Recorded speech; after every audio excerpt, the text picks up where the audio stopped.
नमस्कार, आई news 24x7 में आप सभी का स्वागत है। मैं हूं एंकर कौशिक यादव। नजर डालते हैं अब तक की खास खबरों पर। नमस्कार, मैं कोनिका दास। मैं मौजूद हूँ ग्राम सभा महादेवा में, जहां मेरे साथ प्रधान प्रतिनिधि के रूप में चंद्रेश कुमार जी मौजूद है। मैं इनसे जानना चाहूंगी कि अभी तक इन्होंने 2 सालों में अपने ग्राम सभा में क्या क्या विकास कार्यों को अंजाम दिए हैं और आने वाले 3 साल में क्या रूपरेखा तैयार किए हैं ताकि इस ग्राम सभा का कायापलट हो सके। चंद्रेश जी, आपका हमारे चैनल में स्वागत है। जी, आप अपने 2 सालों में अपने ग्राम सभा में क्या क्या विकास कार्य करवाए हैं? मैंने 2 साल के कार्यकाल में पहले स्वच्छ भारत मिशन के तहत एक सामुदायिक शौचालय बनवाया।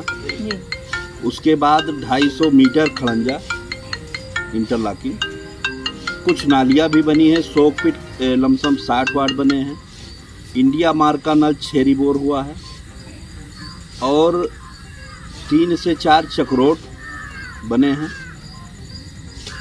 और एक अमृत सरोवर तालाब जो कि हनुमान मंदिर के पास है वो बनाया गया है। सरकार का महत्वाकांक्षी योजना था। आवास कितने आवंटित हुए हैं? हमारे यहाँ कोई भी आवास नहीं दिया गया। शौचालय? कुछ नहीं। शौचालय भी नहीं। नहीं। स्वच्छ भारत मिशन में आपकी क्या राय है? स्वच्छ भारत तो स्वस्थ भारत, तो स्वच्छता को लेकर आप अपने ग्राम सभा में क्या क्या काम करवाए हैं? स्वच्छ भारत मिशन में हमने लोगों को बताया कि कूड़ा इकट्ठा करिए, गीला कूड़ा और वो क्या नाम है सूखा कूड़ा और डस्टबिन में डाल करके। और हमारा गांव पंचायत महादेवा ODF प्लस हो गया है जिसमें हर घर एक साधन जाएगा, उसमें डाल दीजिए और कचरा इकट्ठा करने की व्यवस्था बनाई गई है जो कि 1 हफ्ते के अंदर कार्य चालू हो जाएगा। अगर मैं स्वास्थ्य की बात करूं तो हमारे उप मुख्यमंत्री ब्रिजेश पाठक जी स्वास्थ्य मंत्री भी है, स्वास्थ्य के प्रति काफ़ी जागरूक है। तो आप अपने ग्राम सभा में स्वास्थ्य को किस स्तर पर आगे ले जाना चाहते हैं? स्वास्थ्य विभाग के कर्मचारियों को बार बार निर्देशित करने के बावजूद आज तक वो खाता खुलवाने के बाद ये डेंगू जो फैल रहा है और तरह तरह की बीमारियां फैल रही हैं, उसमें छिड़काव के लिए सरकार 10,000 रुपया प्रतिवर्ष ग्राम पंचायत में एक खाता खुलता है उसमें दे रही है, लेकिन आज तक आशा के द्वारा नहीं निकालकर कोई छिड़काव नहीं कराया गया। जो बार बार सूचना भी मौखिक भी दिया गया, लिखित भी दिया गया, उस पर कोई सुनवाई नहीं। आपका कोई ड्रीम प्रोजेक्ट है, आपका सपना जो आप अपने ग्राम सभा के लिए करना चाहते हैं? मेरा ड्रीम प्रोजेक्ट एक ही है कि गाँव में हमारे 11 पुरवा है, जो 11 पुरवे में कहीं भी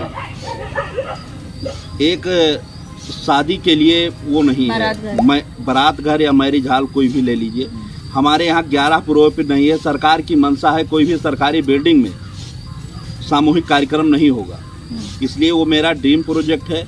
मैं ये चाहता हूँ, मैं पत्र भी लिखा हूँ, हो सकता है मुझे मिल जाए और नहीं भी मिला। और एक और है अग्नेष्ठी के लिए जो इस समय वो क्या नाम है बारिश हो रही है, अगर कहीं किसी व्यक्ति डेड हो जाता है तो उसके लिए दाह संस्कार में बहुत दिक्कतें आती हैं, इसलिए मैं अग्नेष्ठी के लिए भी मैंने DPRO महोदय से मौखिक मिल करके उनसे कहा है।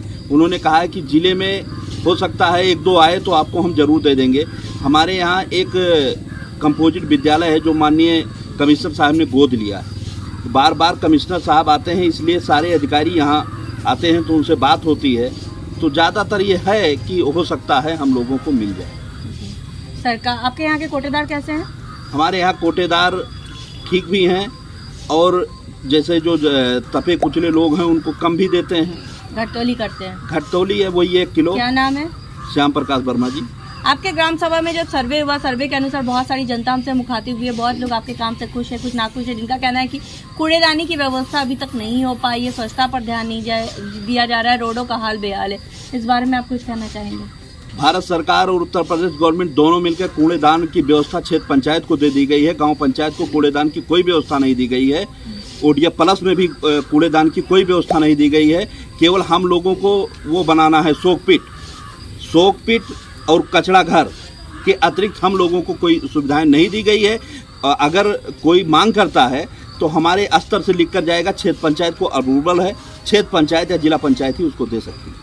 महिलाओं के कितने समूह चल रहे हैं? हमारे यहाँ 6 महिलाओं के समूह चल रहा है, जिसमें एक को मैंने केयर टेकर बना दिया, दूसरे को मैंने मेट भी बना दिया। महिलाओं के प्रति हमने ज़्यादा उनको ओब्लाइज किया है, वो हमारे यहाँ काम कर रही हैं। हमारा 2 समूह बहुत ज़्यादा एक्टिव है, जो उस पर अनुदान भी लमसम 70 से 80 हज़ार रुपये मैंने अनुदान भी दिया। ग्राम सभा में CCTV कैमरा वगैरह लगा हुआ है? हमारे ग्राम महिलाओं की सुरक्षा के लिए? नहीं, हमारे यहाँ कोई नहीं लगा। कोई अभी तक सीसीटीवी अभी तक कैमरा नहीं लगा? अभी नहीं लगा जी। तो आपका यही कहना है कि आपका ड्रीम प्रोजेक्ट के रूप में अग्निष्टि वाला आपका प्रोजेक्ट है और बारात घर और रास्ता वगैरह तो ये एक जंगल है, हाँ, ये लिया जाएगा। लेकिन ये सबसे ज्यादा ये महत्वपूर्ण चीजें हैं। और एक विद्यालय बिस्मा दामोदर में अगर हमें विद्यालय मिलेगा, शिक्षा के क्षेत्र में आप विद्यालय का, हाँ, एक विद्यालय मिल जाए, क्योंकि वहाँ से हमारे यहाँ छोटे छोटे बच्चे आते हैं कम से कम 50-60 की संख्या में, तो रोड पर तो हाँ उनको सुविधा वहाँ मिल सके। और ये पंचायत राज एक्ट और बेसिक शिक्षा एक्ट दोनों एक्ट में लमसम ये है कि 1 किलोमीटर की परिधि के अगर अंदर आता है तो उनको एक विद्यालय। जी बिल्कुल। आयुष्मान कार्ड वगैरह कितने लोगों का बना है? हमारे यहाँ आयुष्मान कार्ड 500 के करीब बन चुका है, जिसमें 360 या 65 वितरित हो चुके हैं। अच्छा, वृद्धा पेंशन हमारे यहाँ 161 और विधवा पेंशन 72। हाँ,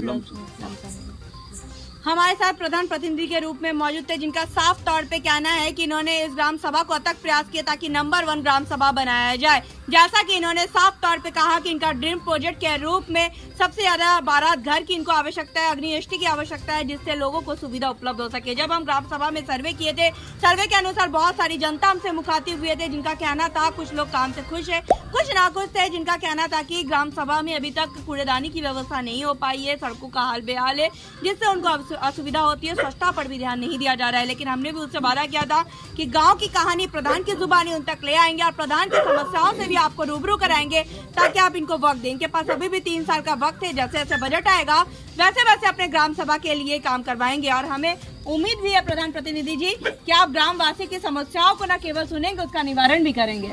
हम 24 घंटा लग करके, और जितने भी हमारे यहाँ कार्यकर्ता और जनता है, जनता की सेवा में मैं 24 घंटा तत्पर हूँ। भारत सरकार और हमारी उत्तर प्रदेश गवर्नमेंट जितना भी धन देगी मैं उतना 100% सही उपयोग करूँगा, ये मेरा लक्ष्य है। और रही बात 3 साल हमारे पास अभी अवशेष है, मैं 3 साल में जहाँ से भी धन मिलेगा मुझे मैं मुहैया करा करके मैं जितना भी विकास कर पाऊँगा उतना करूँगा। धन्यवाद। और अब देखने वाली बात ये होगी कि इस ग्राम सभा को आदर्श ग्राम सभा के रूप में चयनित किया जाता है या नहीं। वीडियो जर्नलिस्ट राज शर्मा के साथ मैं कोनिका दास, आई न्यूज़ उत्तर प्रदेश, लखनऊ। खबरों का सिलसिला यूं ही जारी रहेगा। आप बने रहिए आई न्यूज़ के साथ, हर खबर पर पहली नजर। आप हमारे चैनल को लाइक करें, सब्सक्राइब करें और शेयर करना ना भूलें।